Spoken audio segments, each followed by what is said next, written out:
ప్రభునందు మా ప్రియమైన సహోదరి సహోదరులకు ప్రభువు నామమున వందనములు తెలియజేస్తూ ఉంటున్నాం. Praise the lord. మీరందరూ బాగున్నారని మీ కొరకు ప్రార్థన చేస్తూ ఉంటున్నాం. మీ క్షేమం కొరకే ప్రార్థన చేస్తున్నాం. మీరు మా కొరకు కూడా చేస్తున్న ప్రార్థనలకే మీకు వందనములు. సమయంలో ప్రియులారా, ఈ దినం ప్రభుని ఆరాధన చేయడానికి మరలా ప్రభు మనకు ఆదివారం దినమును అనుగ్రహించాడు, ఆయుష్ను పొడిగించాడు. కాబట్టి ప్రభుని ఆరాధించక మునుపు దేవుని వాక్య వెలుగులో మనల్ని మనం పరీక్షించుకొని ప్రభువుని గురించి ఇంకా తెలుసుకొని ఆరాధన చేయదుముగాక.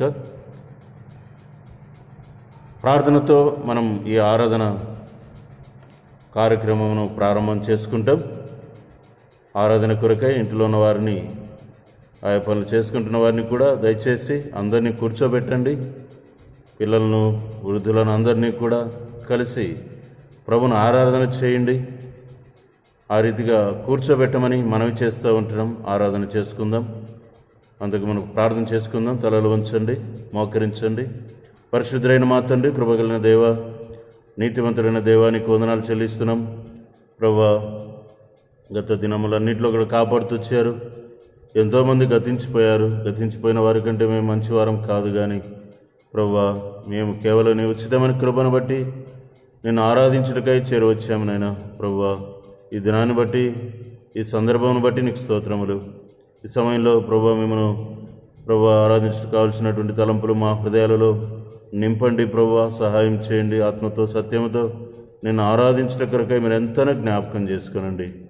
దయగల మా ప్రభువా, కనికరించమని నీ కృపగల హస్తాలకు అప్పగించుకొనొచ్చు. నిష్ప్రయోజకుని దాసుని మరుగుపరిచి నీ వాక్యమును బయలుపరచమని ప్రార్థిస్తూ యేసు ప్రభువారి అతి శ్రేష్టమైన, ఘనమైన, పవిత్రమైన నామమున ప్రార్థించి వేడుచున్నాము తండ్రి. ఆమేన్. పాట సంఖ్య 90 పాడుకుంటాం. పాట సంఖ్య 90 పాడుకుంటాం.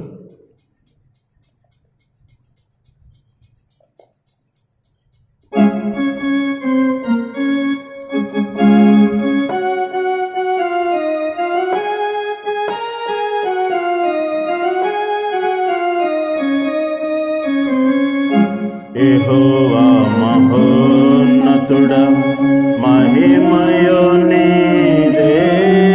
యెహోవా మహోన్నతుడా, మహిమయో నీదే. ఇహమందు రక్షక, మహిమంచిదాత. ఇహమందు రక్షక, మహిమంచిదాత.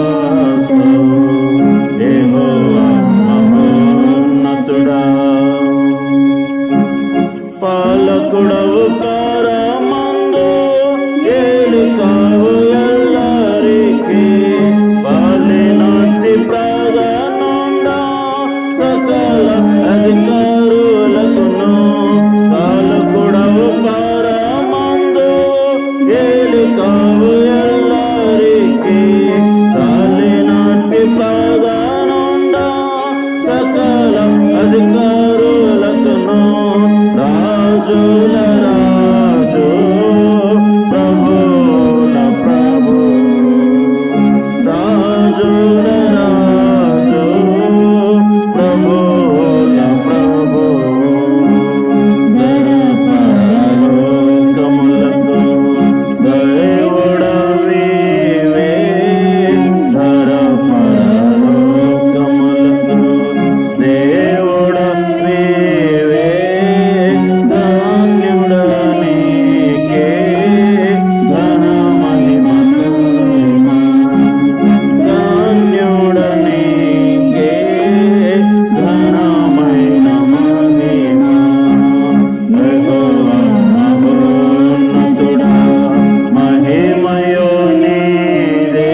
ప్రియులారా, సమయంలో దేవుని వాక్యమును ధ్యానం చేసుకుని ప్రభువును ఆరాధించుట కొరకై సమయం గడుపుదాం. ప్రభువును ఆరాధించిన నిమిత్తమై లూకా రాసిన సువార్తలో 18వ అధ్యాయంలో ఒక భాగమును మనం ధ్యానం చేసుకుంటామండి. లూకా రాసిన సువార్త 18వ అధ్యాయము 9వ వచనం నుండి 14 వరకు మార్చి చదువుకుంటాం. తానే నీతిమంతులమని తమ్మును నమ్ముకొని ఇతరులను తృణీకరించు కొందరితో ఆయన ఈ ఉపమానము చెప్పెను. ప్రార్థన చేయుటకు ఇద్దరు మనుషులు దేవాలయమునకు వారితో కూడా పరిసయ్యుడు ఒకడు సుంకరి. పరిసయ్యుడు నిలవబడి, దేవా, నేను చోరులను, అన్యాయస్తులను, వ్యభిచారులైన ఇతర మనుషుల వలనైనను ఈ సుంకరి వలనైనను ఉండనందుకు నీకు కృతజ్ఞతాస్తుతులు చెల్లించుచున్నాను. వారమునకు 2 మారులు ఉపవాసము చేయొచ్చు, నా సంపాదన అంతటిలో 10వ వంతు చెల్లించుచున్నానని తనలో తాను ప్రార్థించుచుండెను. 13వ వచనం. అయితే సుంకరి దూరముగా నిలుచుండి ఆకాశం వైపు కనులెత్తుటకైనను ధైర్యమును చాలక రొమ్ము కొట్టుకొనుచు, దేవా, పాపినైన నన్ను కరుణించుమని పలికెను.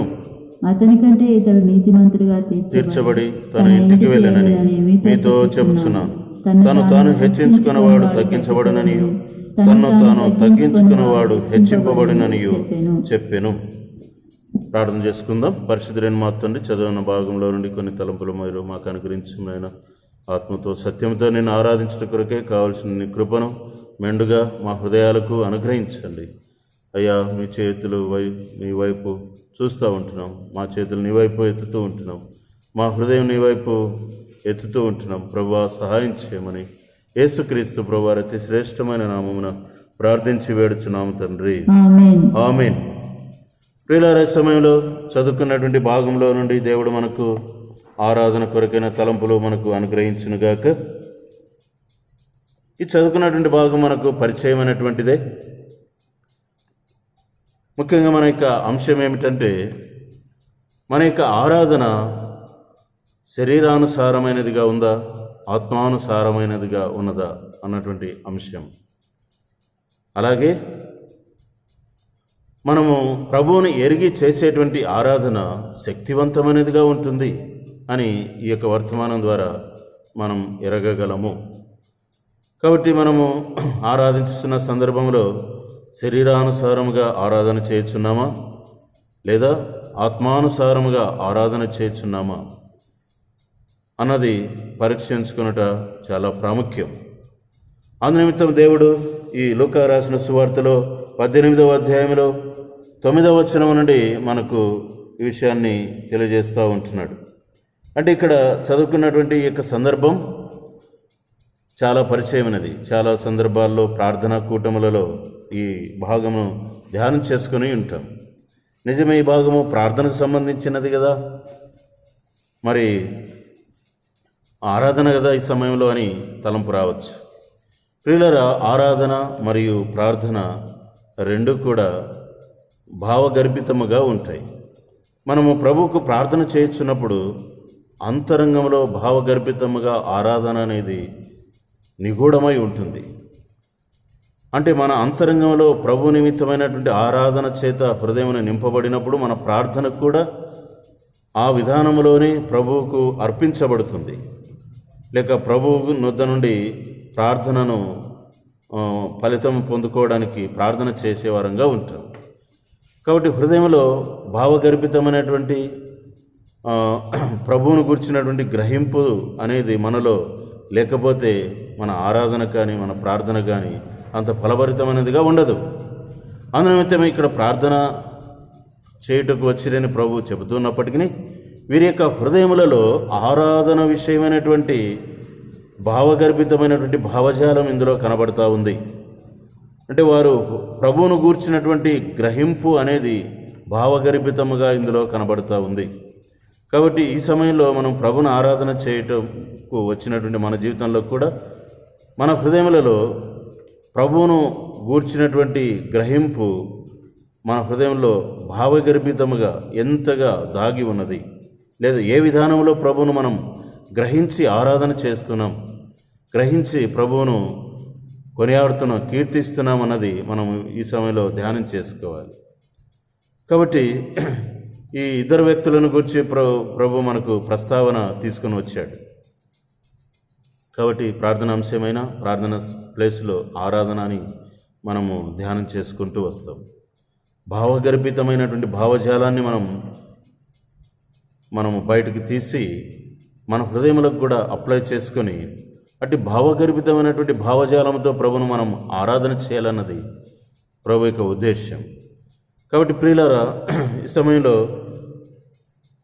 ఈ యొక్క సందర్భాన్ని మనం ధ్యానం చేసుకునక మునుపు కొంత చరిత్రను మనం ఆలోచన చేస్తూ వస్తే, పాత నిబంధన గ్రంథము ప్రకారం, ధర్మశాస్త్రం ప్రకారం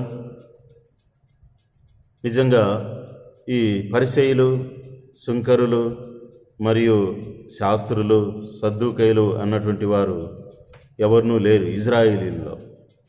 ఇజ్రాయెల్లో 12 తెగలను మాత్రమే మనం చూస్తూ ఉంటున్నాం. యాకోబు యొక్క కుమారులు 12 మంది ఇజ్రాయేలీలు. మరి వారందరూ కూడా ఆ విధాలైనటువంటి 12 తెగలుగా వారు విస్తరించి ఇజ్రాయెల్ దేశమును వారు ఆ దేశంలో వారు నివాసం చేస్తూ వచ్చారు. ఆ చరిత్రంతో మనకు బాగా తెలుసు.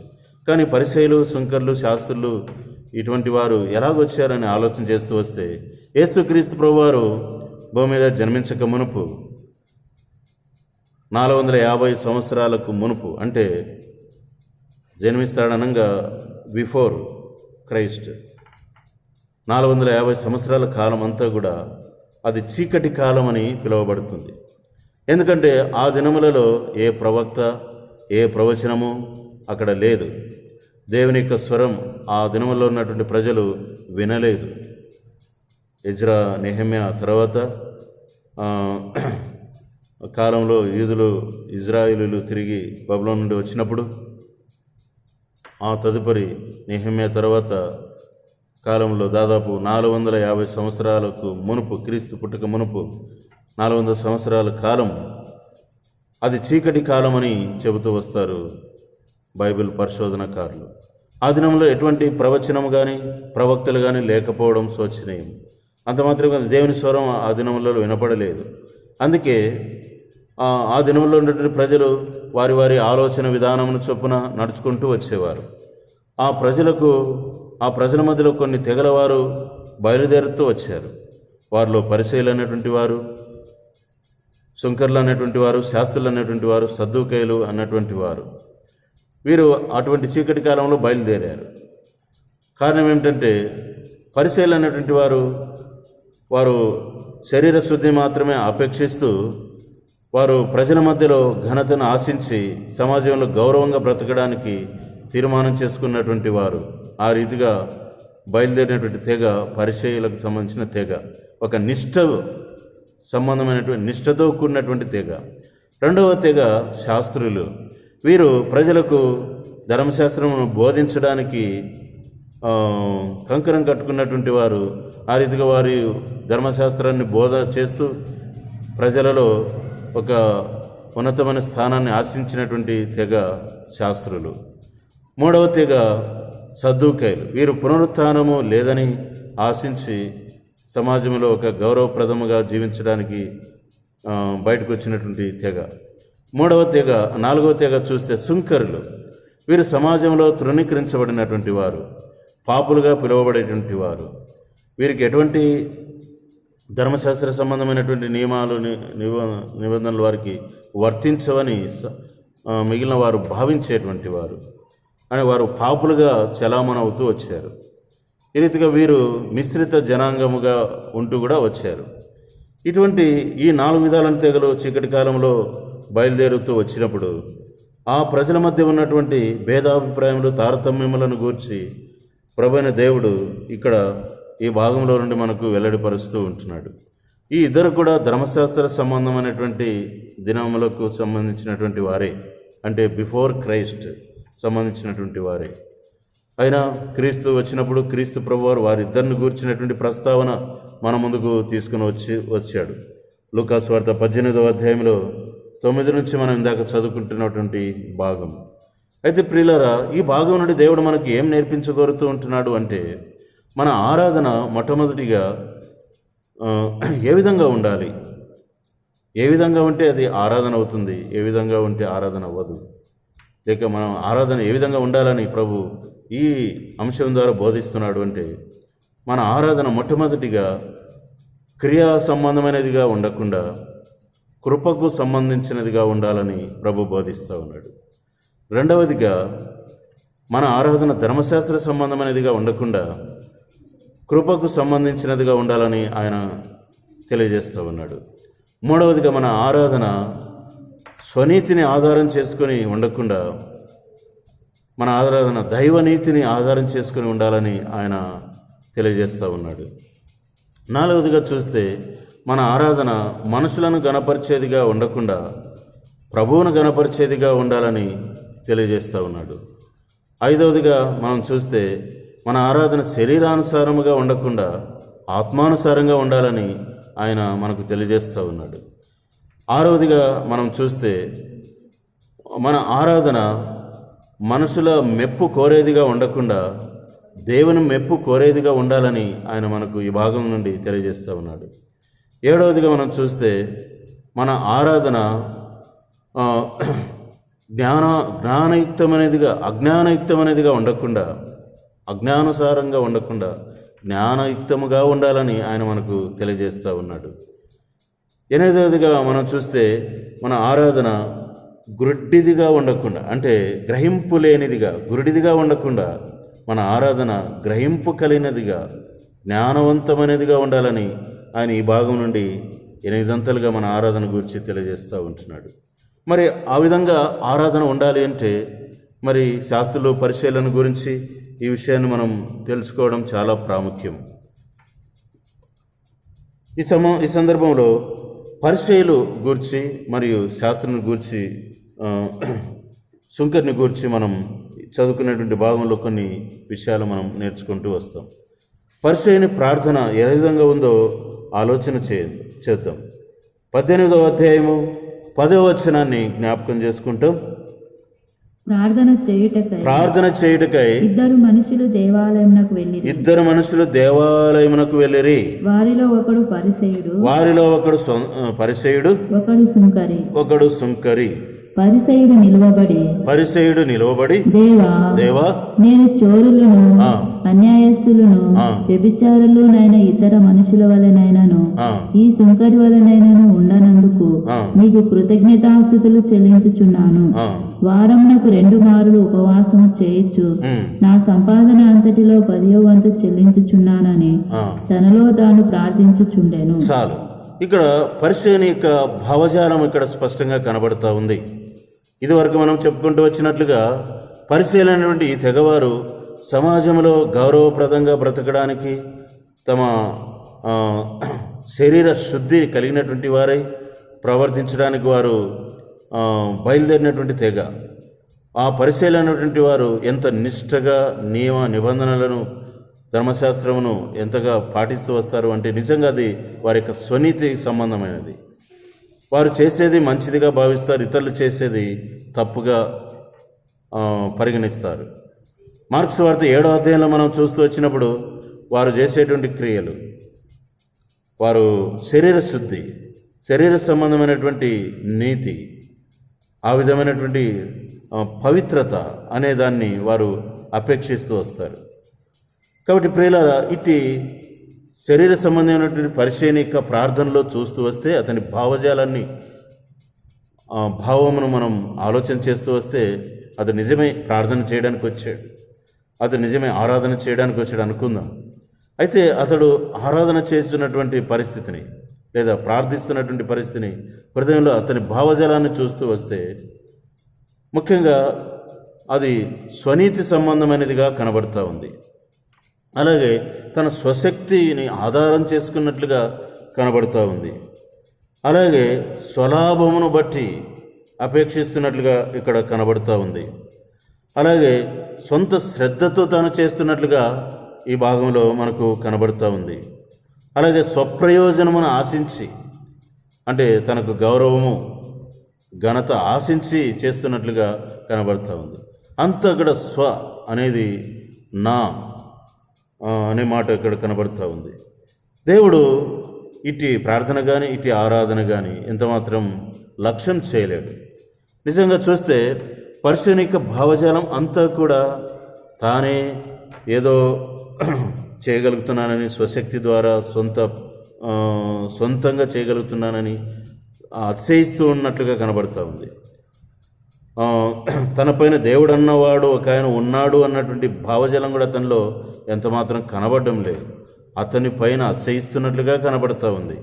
అంత మాత్రమే కాదు, అతని హృదయంలో అతని సొంత క్రియలకు మాత్రమే స్థానం ఉంది, కానీ దేవుడు చేసినటువంటి క్రియలకు ఎంతమాత్రం స్థానం లేనట్లుగా కనబడుతూ ఉంది. ప్రియులరా, ఈ భాగాన్ని మనం చూస్తే నేను చేశాను, నీకు కృతజ్ఞతలు చెల్లిస్తూ ఉంటున్నాను అని ప్రార్థన చేయగలుగుతున్నాడు. అంటే తన సొంత క్రియలకు ప్రాధాన్యత ఇస్తున్నట్లుగా కనబడుతూ ఉంది. దేవుని పైన అతిశయిస్తున్నట్లుగా కనబడుతూ ఉంది ప్రియులారా. కాబట్టి ఇది పరిశీలిక ఆంతరంగిక భావజాలం. దేవుడు అతని ప్రార్థన ఆరాధనను చూశాడు, అతని హృదయమును చూశాడు. సరే, సుంకరి విషయంలో మనం చూస్తూ వచ్చినప్పుడు సుంకరి యొక్క భావజాలాన్ని మనం భావగర్భితంగా ధ్యానం చేస్తూ వస్తే అతడు ఏ విధంగా దేవుని మందిరానికి వచ్చాడు? దూరంగా నిలుచున్నాడు. అతడు ఆకాశం వైపు కనులెత్తుడికైనను ధైర్యము చాలక రొమ్ము కొట్టుకొనుచు దేవా పాపినైనా నన్ను కరుణించుమని పలికెను. చెప్పబడినటువంటి చదవబడిన భాగంలో చూస్తే ఆకాశముకైనను కనులెత్తుటకు శక్తి లేక, అంటే భయముతో, ధైర్యం చాలక అతడు హృదయంలో ఉన్నటువంటి తన యొక్క భయమును వ్యక్తపరుస్తూ ఉంటున్నాడు, రొమ్ము కొట్టుకొనుచూ ఉన్నాడు. అది ఏం తెలియజేస్తుందంటే ఆ సుంకరి తన యొక్క అంతరంగంలో ఉన్నటువంటి భావగర్భితమైనటువంటి భావజాలాన్ని తెలియపరుస్తూ ఉంటున్నాడు. ముఖ్యంగా అతడు తనను తెలుసుకున్నాడు. పరిసయ్యుడు తనను తెలుసుకోలేకపోయాడు, తనను తెలుసుకొనుటలో తప్పిపోయాడు, తప్పుడు అడుగులు వేశాడు. కానీ సుంకరి తనను తెలుసుకున్నాడు, తనను తెలుసుకున్నట్టులో రైట్ వేలో ఉన్నాడు. అదే నిజమైన ఆరాధన. ప్రభును మనం ఆరాధన చేయనప్పుడు నిన్ను నీవు తెలుసుకున్నట్టులో నీవు రైట్ వేలో ఉన్నావా? అలాగైతే నీ ఆరాధన ప్రభుకు ఇంపైనటువంటి సువాసనగా ఉంటుంది. పరిసయ్యుడు తనను తెలుసుకున్నట్టులో తప్పుడు అడుగు వేశాడు. స్వనీతిని బట్టి తన క్రియల మీద ఆధారపడుతూ వచ్చాడు. కానీ సుంకరి మాత్రం తనను తెలుసుకున్నట్టులో రైట్ వేలో ఉన్నాడు. మొట్టమొదట తనను తెలుసుకున్నాడు. తనను గురించి ఆలోచన చేస్తూ వచ్చినప్పుడు తన హృదయంలో, తన యొక్క రొమ్ములో పాపము దాగి ఉన్నట్లుగా కనబడతా ఉంది. వాక్యం చెబుతూ వచ్చినట్లుగా సుంకరి ఆదాము తన రొమ్ములో పాపమును దాచుకొనేనని యోబు గ్రంథం 33వ అధ్యాయంలో మనం చూడగలం. తను పాపమును ఒప్పుకొనక రొమ్ములో దాచుకున్నాడంట. అంటే రొమ్ము కట్టుకొనిచున్నటువంటి సుంకరి తాను తెలియజేస్తున్నది ఏంటంటే తన హృదయంలో ఉన్నటువంటి పాపమును, పాప సంబంధమైనటువంటి తన శరీరమును, తన మనస్సాక్షిని, అంత మాత్రమే కాక తన శరీరం అంతా కూడా అరికాలు మొదలుకొని నడినెత్తి వరకు ఎంతమంది స్వస్థత లేని స్థితిని సుంకరి గ్రహించి పూర్తిగా తన యొక్క స్థితిని ఒప్పుకొనుచున్నట్టుగా కనబడుతూ ఉంది. ఇదే నిజమైనటువంటి ఆరాధన. ప్రియులారా, నిన్ను నీవు తెలుసుకున్నట్టులో దేవుని నువ్వు ఆరాధించగలవు. నిన్ను నీవు ఎప్పుడైతే తెలుసుకొనలేవో నువ్వు చేసేటువంటి ఆరాధన కూడా ఎంతో అది ప్రయోజనం లేనిదిగా ఉంటూ వస్తుంది. అంత మాత్రమే కాక ఇతడు రొమ్ము కొట్టుకొనుచు దేవా పాపినైనా నన్ను కరుణించుము అని అంటున్నాడు. కాబట్టి ఇక్కడ ఈ సుంకరి తాను ఏ మంచి కార్యములు చేయలేదా? ఎవరిని ప్రేమించలేదా? ఎవరికి ఇవ్వలేదా? ఎవరికి దాన ధర్మాలు చేయలేదా? చేసి ఉండవచ్చు. అయినా కూడా అతడు తన యొక్క క్రియలను ఎంతమాత్రం ముందుకు తీసుకొని రాలేదు. కానీ తన క్రియలని కూడా మురికి పేలికల వలె ఉంటున్నవని భావించినటువంటి వాడై ఎంతమాత్రం క్రియలను గురించినటువంటి ప్రస్తావన ఇక్కడ తీసుకొని రాకుండా కేవలం తను అంటున్నాడు, పాపినైనా నన్ను కరుణించుము అంటున్నాడు. కాబట్టి ప్రియులారా, ఇందులోనే ఆరాధన దాగి ఉంటున్నది.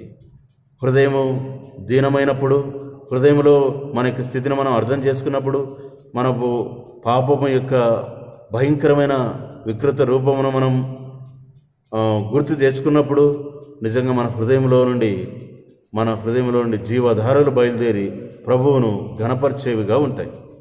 అట్టి ఆరాధన దేవుడు కోరుకుంటూ ఉంటున్నాడు. ఈ సుంకరి తన పైన దేవుడు ఉన్నట్లుగా భావించాడు. రెండవదిగా చూస్తే తను పాపినని గ్రహించాడు. మూడవదిగా చూస్తే తన క్రియలు వ్యర్థములని కనబడుతూ ఉంటున్నాయి. నాలుగవదిగా చూస్తే తనకు దేవుడు అన్నవాడు ఒక ఆయన తప్పనిసరిగా అవసరమని గ్రహించాడు. ఆ కృప కనికరము దేవుని యొద్ద నుండే వస్తుంది. ఆయన వలన తప్ప తాను ఎంతమాత్రము యోగ్యుడను కాలేను అని భావించాడు. కాబట్టి అందుకే ఆయన కనికరం కొరకై ప్రార్థన చేస్తున్నట్లుగా మనకు కనబడుతుంది. ప్రియులారా, సుంకరి యొక్క ప్రార్థన దేవుని దృష్టికి అంగీకారంగా ఉంటూ వచ్చింది. ఈ సమయంలో కూడా సుంకరి మాదిరిగా నిన్ను నీవు తెలుసుకున్నావా? నిన్ను నీవు అర్థం చేసుకున్నావా? భావగర్భితమైనటువంటి దేవుని ఎడల ఉన్నటువంటి ప్రగాఢమైన అనుభూతిని నీ హృదయంలో అది సుంకరి మాదిరిగా ఉంటూ ఉన్నదా? ఆ విధంగా హృదయం అంతటితో, శరీరం అంతటితో, మనస్సంతటితో ప్రభువును ఆరాధన చేయగలుగుతూ ఉంటున్నావా? లేదా నీ ఆరాధన హృదయాంతరంగాలలో నుంచి వస్తుందా, లేక పెదవుల నుంచి వస్తూ ఉందా? పరిశీలన గురించి అంటూ వచ్చాడు. మత్తయి సువార్త 15వ అధ్యాయం మొదటి నుంచి మీరు చదవండి. వారి పెదవులతో నా ఎదుకు వస్తున్నారు కానీ వారి హృదయం నాకు దూరంగా ఉందా అంటున్నాడు. అలాగే పరిశీలన గురించి మార్క్స్ వార్తలో కూడా 7వ అధ్యాయంలో అదే మాట అంటున్నాడు. వారు పెదవులతో నా దగ్గరికి వస్తున్నారు కానీ వారి హృదయం నాకు దూరంగా ఉన్నది అని. కాబట్టి ప్రియులారా, సుంకరి అలా కాదు. తన హృదయంలో నుండి తను ఎరిగిన దానిని బట్టి, దేవుని ఎరిగిన దానిని బట్టి, తన నిస్సహాయతని స్థితిని గుర్తించిన దానిని బట్టి, దేవుని యొక్క గొప్పతనాన్ని గ్రహించిన దానిని బట్టి ప్రభు దగ్గరికి వెళ్ళి ప్రభుతో తన యొక్క పరిస్థితిని చెప్పుకొనగలిగి ప్రభువును భావగర్భితముగా ఆరాధన చేయగలుగుతూ ఉంటున్నాడు.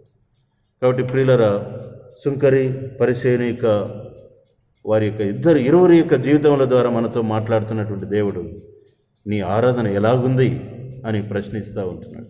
ఏమని గ్రహిస్తున్నావు, ఏమని గ్రహించావని ప్రభు నన్ను ప్రశ్నిస్తున్నాడు. ఏమని ఇప్పుడు ప్రభును ఆరాధన చేయగలవు అని నన్ను ప్రభు ప్రశ్నిస్తూ ఉంటున్నాడు. అయితే దేవుడు ప్రశ్నించిన తర్వాత వారు ఇరువురిని కూడా ఒక విధంగా తీర్పు తీర్చి పంపించాడు. చూడండి, ఆయన తీర్పు తీర్చినటువంటి విధానం 18వ అధ్యాయం 14వ వచనం. అతనికంటే ఇతడు నీతిమంతుడుగా తీర్చబడి తన ఇంటికి వెళ్ళనని మీతో చెప్పుచున్నాను. తను దాన్ని హెచ్చించుకునేవాడు. అతనికంటే ఇతడు అంటే అతడు కూడా నీతిమంతుడేనా? అలా కాదు. అతనికంటే అతడు కాదు, ఇతడే అని. అతడు స్వనీతిపరుడు, ఇతడే నీతిపరుడు అని చెప్పాడు. పరిసేయుడు స్వనీతిని బట్టి ఆరాధన చేశాడు. సుంకరి దైవిక నీతిని బట్టి ఆరాధన చేశాడు. పరిసేయుడు శరీరానుసారంగా ఆరాధన చేశాడు.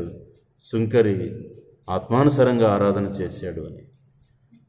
పరిసేయుడు మనుషుల మెప్పును కోరి ఆరాధన చేశాడు. సుంకరి దేవుని మెప్పు కోరి ఆరాధన చేశాడు. పరిసేయుడు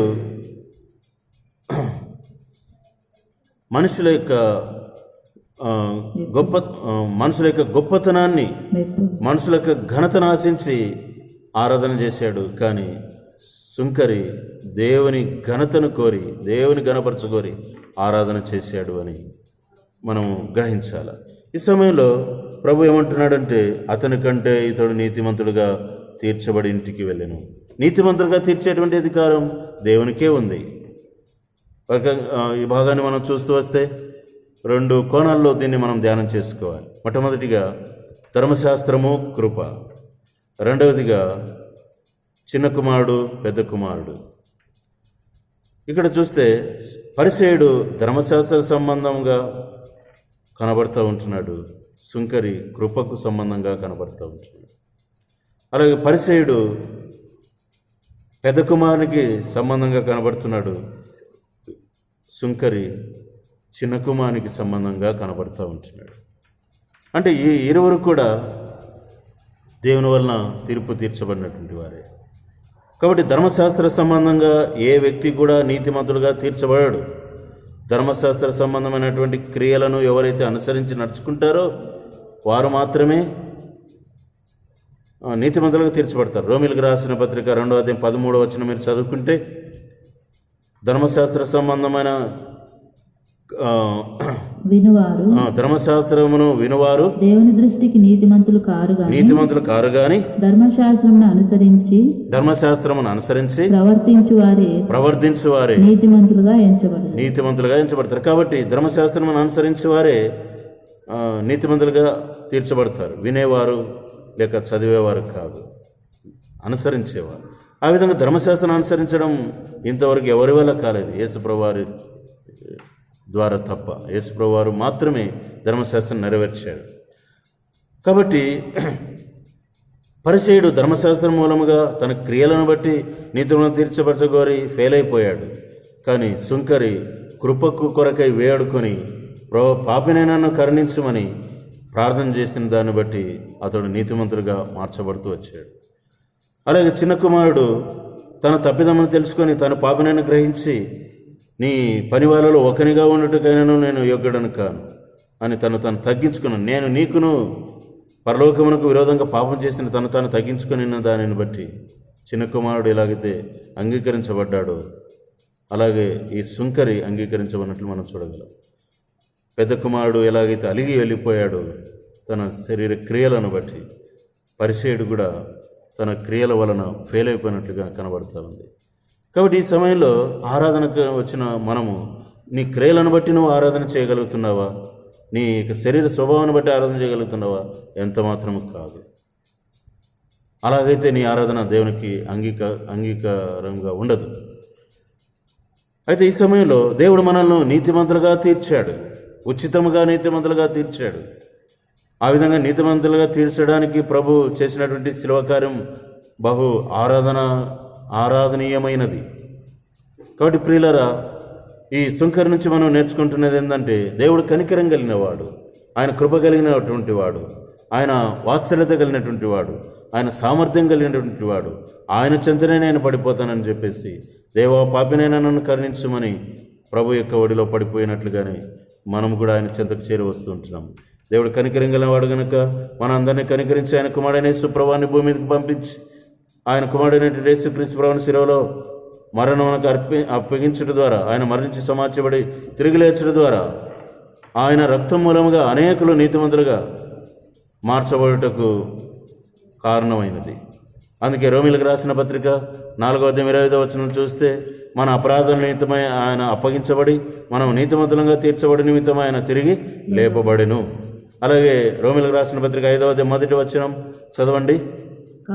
కాబట్టి విశ్వాస మూలమున మనము నీతిమంతులుగా తీర్చబడి మన ప్రభువైన యేసుక్రీస్తు ద్వారా దేవునితో సమాధానము కలిగి ఉందాము. నీతిమంతులుగా తీర్చబడి దేవునితో సమాధానము కలిగి ఉందాము. రోమిలకు రాసిన పత్రికలో ఇక్కడ 1వ అధ్యాయం 2వ అధ్యాయంలో ప్రతి మానవుడు కూడా పాపియే అని చెప్తున్నటువంటి అపోస్తలుడైన పౌలు గారు 3వ అధ్యాయంలో నీతిమంతులుగా తీర్చబడటం అనే దాని గురించి రోమపత్రిక 3వ అధ్యాయంలో తెలియజేస్తూ ఉంటున్నాడు. అంటే తర్వాత 4వ అధ్యాయంలో ఆ విధంగా విశ్వాసం మూలంగా నీతిమంతులుగా మార్చబడినటువంటి అబ్రహామును గురించి చెప్పగలుగుతూ ఉంటున్నాడు. రోమీయులకు రాసిన పత్రిక 3వ అధ్యాయం 19 నుంచి మీరు చదువుకుంటూ వెళ్తే, ఒక వ్యక్తి యేసుక్రీస్తు ప్రభువారి యందు ఆయన రక్తమునందు విశ్వాసం ఉంచడం ద్వారా నీతిమంతులుగా మార్చబడతాడు అన్నటువంటి విషయం తెలియజేస్తూ ఉన్నాడు. క్రియల వలన ఎంతమాత్రం నీతిమంతులుగా తీర్చబడడు అని తెలియజేస్తూ ఉంటున్నాడు. కాబట్టి 19 నుంచి చివరి వరకు మీరు చదువుకుంటూ వెళ్ళండి. మనం కూడా ఆ క్రియల వలన కాదు, ప్రభువైన యేసుక్రీస్తు వారి యందు విశ్వాసం ఉంచడం ద్వారా ఆయన రక్తము మూలముగా మనము నీతిమంతులుగా మార్చబడ్డాం. ఉచితముగా మనము నీతిమంతులుగా మార్చబడ్డాం. ఇది మన క్రియల వలన కలిగినది కాదు, దేవుని కృపయే అని ఎఫెసీయులకు రాసిన పత్రిక 2వ అధ్యాయం 5 నుంచి 7-8 వచనాల వరకు రాయబడుతూ వచ్చింది. రక్షణ ఉచితంగా మనకు అనుగ్రహించబడుతూ వచ్చింది. కాబట్టి ప్రియులరా, ఈ సమయంలో సుంకరి వలె మనం కూడా భావించి ప్రభును ఆరాధన చేద్దాం. ఆ విధంగా ఆ, మనము ప్రభువును గుర్తిస్తాం, ప్రభువును ఆరాధన చేద్దాం. మన ఆరాధన సుంకరి వలె ఉండునట్లుగా మనం పరిశీలించుకుంటాం. ఆ విధంగా ఉందా? ఆ విధంగా ఉండేటి కొరకై మనల్ని మనం జ్ఞాపకం చేసుకుంటాం. నిన్ను నువ్వు ఎరిగావా? నీ హృదయ స్థితిని గుర్తించావా? నీ హృదయంలో ప్రభువును గురించిన భావగర్భితమైనటువంటి భావజాలం ఏ విధంగా ఉంది? పరిశీలన వలె నీ క్రియల వలన శరీరానుసారంగా ప్రభువును ఆరాధన చేస్తున్నావా? నువ్వు చేసిన క్రియలను బట్టి గొప్పగా చెప్పుకుంటున్నావా? మనల్ని మనం పరిశీలించుకుంటాం. మొట్టమొదటిగా మనకు పైగానున్నటువంటి దేవుణ్ణి, ఆయన మహోన్నతుడని ఆరాధన చేద్దాం. రెండవదిగా ఆయన కనికరంగల దేవుడని ఆరాధన చేద్దాం. మూడవదిగా కనికరంగల దేవుడు భూమి మీదకి అరదించాడు నా కోసమని ఆరాధన చేద్దాం. నాలుగవదిగా నన్ను నీతిమంతుడిగా మార్చడం కొరకై ఆ కనికరంగల దేవుడు శిలువలో మరణించినాడని గ్రహించి ఆరాధన చేద్దాం. ఆ విధంగా ఆయన రక్తం నుండి విశ్వాసం ఉంచడం ద్వారా నన్ను దేవుని విడగా చేసుకున్నాడని ప్రభుని ఆరాధన చేద్దాం. మన పేరు జీవగ్రంథంలో రాయబడి ఉన్నదని ఆరాధన చేద్దాం. రెండవసారి ప్రభు వచ్చినప్పుడు ఆయనతో పాటు మనం ఎత్తబట్టు కొరకే ఆయన మనల్ని సిద్ధపరుస్తున్న దానిని బట్టి ప్రభును ఆరాధన చేద్దాం. ఆత్మానుసారంగా ఆరాధన చేద్దాం. ఆ రీతిగా ప్రభు మనకు సహాయం చేయనుగాక. ప్రభు యొక్క ఘనతను, ప్రభును హెచ్చిద్దాం. ఆయన గొప్పతనాన్ని, ఆయన ప్రాముఖ్యతను, ఆయన నీతిని, ఆయన సార్వత్రికమందున్నటువంటి అధికారమును గుర్తు చేసుకుంటూ ప్రభును మనం ఆరాధన చేయదుముగాక. సమయంలో ఆరాధన చేయకమునుపు మరొక మనవి, ప్రతి విశ్రాంతి దినం ప్రతి ప్రభువు దినం బలవర్తమానంలో మనం విశ్రాంతి దినము, ప్రభు దినం అనేటువంటి ఆ రెండు అంశాలను గురించి మనం వినబోతున్నాం. నెక్స్ట్ విడుదలయ్యే బలవర్తమానం కూడా మీరు తప్పనిసరిగా వినండి. ఆరాధన వర్తమానం వినండి, బల్లవర్తమానం వినండి, ప్రభును ఆరాధించండి. విశ్రాంతి దినము ఇజ్రాయేలీలకు ఎంత ప్రాముఖ్యమైనదో, కొత్త నిబంధన క్రింద ఉన్నటువంటి ఆయన పిల్లలమైన మనకు, క్రీస్తు రక్తం క్రింద ఉన్నటువంటి క్రైస్తవులమైన మనకు ప్రభు దినం ఆదివారం ఎంతో ప్రాముఖ్యం. కాబట్టి ఆ ఆదివారమున మనం ఖచ్చితంగా ప్రభు సన్నిధిలో ఆరాధించాలి. మన సొంత పనులు చూసుకోకూడదు, సొంత ప్రయత్నాలు చేయకూడదు. మందిరాలు ఉన్నట్లయితే మందిరంలో కనబడాలి, ఆరాధనకు రావాలి, సమయంకి రావాలి. ప్రభు దినము కాబట్టి ప్రభుకే ఇవ్వాలి. ఆ రీతిగా ఉంటే ప్రభు మనల్ని ఆశీర్వదిస్తాడు. నేటి కరోనా తీవ్రతను బట్టి లాక్డౌన్ దినములలో ఉంటున్నాం. మనం మందిరాలకు వచ్చి ఆరాధన చేయలేని దినాల్లో ఉంటున్నాం. మరి ఎట్లా చేయాలి అని తలస్తూ ఉన్నట్లయితే మనం ఇంటి దగ్గరే ప్రభు దినాన్ని మనం పాటించాలి. మన ఇంటిలో ఉన్నటువంటి మన ప్రియులతోనే, మన కుటుంబీకులతోనే అందరూ, పిల్లలు అందరూ, పెద్దలు, వృద్ధులు అందరూ చేరి ఒకచోట చేరి ప్రభును ఆరాధించాలి.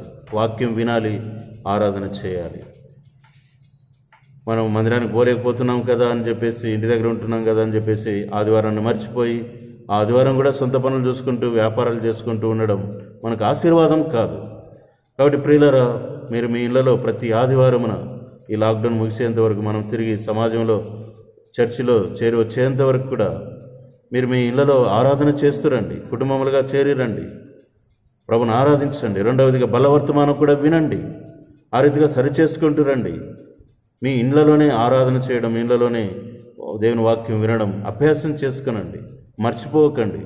ప్రభు కొరకు మనము తీర్మానం చేసుకుందాం.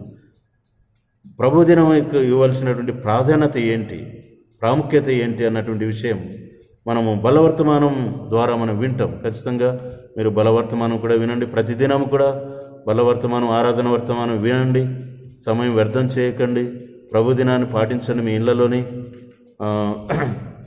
ఇతరులకు కూడా ఈ వీడియోస్ షేర్ చేయండి, వారికి కూడా వినిపించండి. ఆ రీతిగా ప్రభు వచ్చు పర్యంతం మన విశ్వాసాన్ని కాపాడుకొని ప్రభు వచ్చినప్పుడు ఆయనతో పాటు ఉండే కొరకు, ఎత్తబడి కొరకై సిద్ధపడదాం. ప్రభు అలాగ మనకు సహాయం చేయనుగాక. మన ఆరాధన ప్రభువును ఎరిగి చేసేటువంటి ఆరాధనగా శక్తివంతమైనదిగా ఉందా, లేదా మన ఆరాధన శరీరానుసారంగా ఉందా, ఆత్మానుసారంగా ఉందా, మనల్ని మనం పరీక్షించుకుంటాం, పరిశోధించుకుంటాం. ఆ రీతిగా ప్రభు మనకు సెలవులో నీతిమంతులుగా మార్చిన దానిని బట్టి, ప్రభు మన కొరకు చేసినటువంటి క్రియలన్నిటిని బట్టి, ఆయన కార్యములన్నిటిని బట్టి, ఇదివరకు మనం చేస్తున్నటువంటి మేలు ఉపకారములను బట్టి, ప్రభు శిలువలో చేసిన కార్యం అంతటిని బట్టి ప్రభును మనం ఆరాధన చేయదుముగాక. ప్రభు మనల్ని అలాగూ దీవించునుగాక. ప్రార్థన చేసుకుందాం, ఆరాధన చేసుకుందాం. ఆరాధనకు మునుపు ప్రార్థన చేస్తాను, తర్వాత మీరు ఆరాధన చేయండి. పరిశుద్ధులైన మా తండ్రి, కృపగల దేవ, ఇంతవరకు ఆరాధన వర్తమానం ఇంట్లో సహాయపడుతూ వచ్చారు. ప్రభువా, మిమ్మల్ని ఆరాధించడం కొరకు ఇస్తున్న సమయం బట్టి నీకు స్తోత్రములు. స్తుతిస్తూ ఆరాధిస్తూ వ్యక్తిగతంగా కుటుంబంలో మేము ఆరాధన చేస్తూ ఉంటుండగా దయ చూపించమని మమ్మల్ని మేము చేతుల్లో పెట్టుకొనొచ్చు. యేసు ప్రభువారి శ్రేష్టమైన ఘనమైన పవిత్రమైన నామమున ప్రార్థించి వేడుచున్నాము తండ్రి. ఆమేన్. ఆమేన్. Praise the lord.